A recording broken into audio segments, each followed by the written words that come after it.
श्री शिवाय नमस्तुभ्यं। ध्यान दीजिएगा, पंचमुखी हनुमान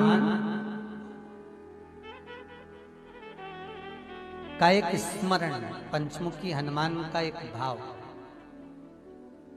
महाराज, जैसे बहुत ज्यादा तकलीफ अगर व्यक्ति को हो गई है, बहुत कष्टमय जीवन चल रहा है, हार गए हर जगह से और तकलीफमय जीवन चल रहा है, तो पंचमुखी हनुमान का एक शिव महापुराण का और स्कंद पुराण का एक बड़ा सुंदर मंत्र है। उस मंत्र को आप सब एक बार हमारे साथ में बोलें। ओम नमो हनुमते रुद्र अवताराय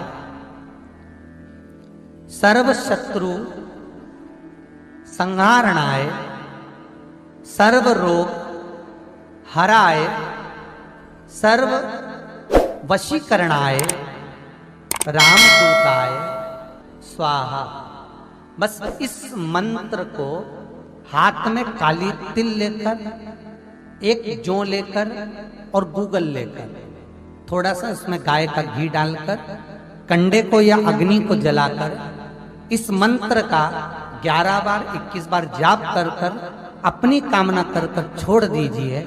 कैसा भी रोग हो, बीमारी हो, कष्ट हो, दुख हो, तकलीफ हो, 21 दिन के अंदर वो आनंद आना प्रारंभ कर देता है। इस मंत्र, स्कंद पुराण का, शिव महापुराण का ये मंत्र मूल पंचमुखी हनुमान सुख देंगे। और एक और चीज याद रखिए महाराज, यदि कोई काम के लिए जा रहे हो, कोई व्यापार के लिए जा रहे हो या नौकरी करने के लिए जा रहे हो और लगी नहीं रही, बहुत तकलीफ पा रहे हो, सर्विस ही नहीं लग रही, बहुत कष्टमय हो गया, तो निवेदन करूंगा 5 पीपल के पत्ते पर बेसन के 5 लड्डू घर में बने हुए, गाय के घी के 5 लड्डू रख लो। उस लड्डू के बीचों बीच एक आटे का दिया और उसमें तिल्ली का तेल डालकर इसी मंत्र का प्रयोग कर कर पंचमुखी हनुमान का किसी भी हनुमान के मंदिर में जाकर, दक्षिण मुखी हनुमान के मंदिर में जाकर उसको रख कर आ जाइए। इसके बाद आप उस काम के लिए जाइए, आपका काम सफल हो जाएगा। आपको किसी को नहीं कहना पड़ेगा कि हाथ जोड़ना नहीं पड़ेंगे, किसी के पांव नहीं पड़ना पड़ेंगे, तुरंत काम होगा। बस इस मंत्र का स्मरण कर कर पंचमुखी हनुमान का भूतेश्वर जो मंत्र है वो सुख देने वाला। घी का दिया लगाइए अगर चालीसा का पाठ कर रहे हो हनुमान जी का, और बहुत ज्यादा संकट है, बहुत ज्यादा परेशानी है, तो हनुमान चालीसा का पाठ करो तो तिल्ली के तेल का दिया लगाओ, काली तिल के तेल का दिया, तिल का तेल का हनुमान जी के सामने आसन बिछाकर, बहुत तकलीफ है तो 3 पाठ प्रतिदिन करो और एक आसन से जितने समय 9 बजे अगर आप बैठते हो पाठ करने तो 9 बजे ही बैठना। 11 दिन तक प्रतिदिन 3 पाठ रोज करो। एक पानी का लोटा, कलश, तांबे का जल अर्थात तांबे का लोटा हो, स्टील का लोटा हो, तुम्हारे पास जो कलश हो उसमें जल भरकर, एक सिक्का उसमें पटक कर, एक लौंग पटक कर प्लेट से ढक कर रख दो और प्रतिदिन बस टाइम पर बैठकर पाठ करो। 11 दिन पूर्ण होंगे, जिस कामना से आपने पाठ करा है बस तो सिक्का वो लौंग कलश में से निकाल लो, जल का आचमन करो और जिस काम के लिए करा है वो जल उस प्रयोग में ले लो। उस प्रयोग, किसी से बात करने जाना है तो वो जल पी कर जाइए, कोई से हाथ मिलाना है तो वो सिक्का वो लौंग अपने हाथ में रखिए, अपने साथ रखिए। कई लोग कहते हैं हम तो बहुत दिनों से हनुमान चालीसा पढ़ रहे हैं, हम बहुत समय से राम रक्षा स्तोत्र का पाठ कर रहे हैं, हम बहुत समय से ये कर, अरे तो उसको नियम से तो करो। हनुमान चालीसा का प्राकट्य केवल एक दिल से की गई स्तुति, हनुमान जी महाराज की स्तुति, राम जी महाराज की स्तुति तुलसीदास जी ने केवल दिल से करी थी, केवल मन से। और ये नहीं कहते हनुमान चालीसा पढ़ोगे तभी भगवान, नहीं, आप दिल से अगर भगवान को पुकार लीजिए, आप दिल से पुकारो उसको। हनुमान जी महाराज को 3 तरह की माला समर्पित होती है। एक आंकड़े के पत्ते की, दूसरी बेलपत्र के पत्ते की, तीसरी पीपल के पत्ते की। ये 3 तरह की माला जब शंकर हनुमान जी महाराज को समर्पित होती है, जिस समय पर अगर व्यक्ति के जीवन में बहुत भारी रोग हो गया है, बहुत ज्यादा कष्ट हो गया है, कैंसर जैसी बीमारी भी अगर उसको घेर ली है और किडनी लीवर सब बेकार हो गया, तो निवेदन है पीपल के पत्ते की माला बनवाओ, 108 पत्ते की, और हनुमान चालीसा का हर पत्ते पर स्मरण करिए महाराज। आप हनुमान चालीसा पढ़ते जाओ, माला में गांठ लगाते जाइए, और वो माला जो व्यक्ति कैंसर से पीड़ित है हाथ का स्पर्श कराइए और शंकर को चढ़ाइए। केवल अष्टमी तिथि के दिन ये माला समर्पित होना चाहिए, शुक्ल पक्ष की अष्टमी के दिन।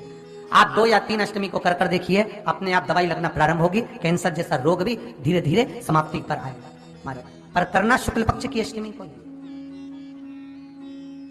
महाराज कोई बच्चा एग्जाम में बैठ रहा है, सीए की पढ़ाई कर रहा है, कोई बहुत बड़े एग्जाम में बैठा, पास हो ही नहीं रहा, बहुत हार गया, बेलपत्री की माला चढ़ाई। और बेलपत्र की जो माला है वो केवल प्रदोष पर चढ़ती है। श्री हनुमान जी महाराज आप बेलपत्र की माला चढ़ाओ, 108 बेलपत्र आप श्री शिवाय नमस्तुभ्यम मंत्र का जाप कर गांठ लगाकर भगवान श्री हनुमान जी महाराज के सामने पहुंचकर माला को सीधी रखकर, जो व्यक्ति एग्जाम में बैठ रहा है, नौकरी के लिए, अन्य पढ़ाई के लिए, अगर कंपटीशन एग्जाम में भी बैठ रहा है, तो माला को हनुमान जी महाराज, और हनुमान जी कौन से होना चाहिए? पूर्व मुखी। हनुमान दक्षिण मुखी नहीं चाहिए, पूर्व में जिन हनुमान जी का मुख हो वो माला ऐसे समर्पित कर हनुमान चालीसा का पाठ कर 3 बार स्मरण कर माला श्री हनुमान जी को पहना दीजिए। ऐसा कोई एग्जाम नहीं जिसमें से आप निकल ना पाए, पर करना आपको पड़ेगा। प्रदोष का दिन होना चाहिए, प्रदोष के भगवान, और प्रयास जहां तक हो सके प्रदोष काल में अगर चढ़ाएंगे तो ज्यादा फलदायी रहेगा प्रदोष काल। तीसरी है आंकड़े की माला। महाराज आंकड़े के पत्ते की जो माला होती है, यह माला कार्य की सिद्धि के लिए होती है। इसमें एक एक आंकड़े के पत्ते पर सीताराम लिखा जाता है। मात्र एक पत्ता ऐसा होता है जिस पत्ते पर सीताराम नहीं लिखा जाता। 108 पत्ते में से एक पत्ता, बस उस पत्ते को हथेली में रखकर उल्टा हाथ आपको रखना है और अपनी कामना कर उस पत्ते को बांध देना है। ये जरूरी नहीं है कि 25 के बाद बांधो, 50 के बाद बांधो या 100 के बाद बांधो, आपकी मर्जी पड़े। उस खाली पत्ते को कहीं पर भी बांध दीजिए और उस माला को अपनी कामना कर श्री हनुमान जी महाराज को समर्पित कर दीजिए। महाराज इसके लिए कोई तिथि, कोई दिन, कोई वार निश्चित नहीं है। बस ये माला जब हनुमान जी को चढ़ जाए तब एक घी का और एक तेल का दिया हनुमान जी के सम्मुख में लंबी बाती का लगा देना है। महाराज एक घी का, एक तेल, और अपनी कामना कर आप आ जाइए। आपकी वो कामना 2.5 महीना या 3 महीना, इससे ज्यादा नहीं जाएगा, वो कामना बाबा पूरी करेगा। क्योंकि शिव और हनुमान ये सब एक ही कर सकती है। मेरे तेज पुंज को अंजना जन्म तो देगी पर 6 टुकड़ों में जन्म देगी। इसलिए राम जी 4 भाई, हनुमान जी 6 भाई। हनुमान कितने भाई हैं? 6 भाई। अंजना माता के गर्भ से जब शंकर जी के ही तेज पुंज से, पवन देवता ने जो तेज पुंज दिया था, उस तेज पुंज से जो हनुमान जी के माता अंजना के गर्भ से जो हनुमान जी प्रकट हुए थे वो 6 भाई। पहले नंबर पर हनुमान, दूसरे गतिमान, केतुमान, रतिमान, मतिमान, व्रतिमान, ऐसे हनुमान जी महाराज 6 भाई हैं सत्य। इसलिए आज भी नियम है, यदि कोई गाड़ी खरीदी जाती है या कोई फैक्ट्री या कोई ऑफिस का उद्घाटन किया जाता है, कोई दुकान, कोई व्यापार का उद्घाटन किया जाता है, तो हनुमान जी के छोटे भाई गतिमान के नाम से हनुमान जी के मंदिर का सिंदूर लाकर स्वस्तिक बनाकर उसकी पूजन करी जाती है।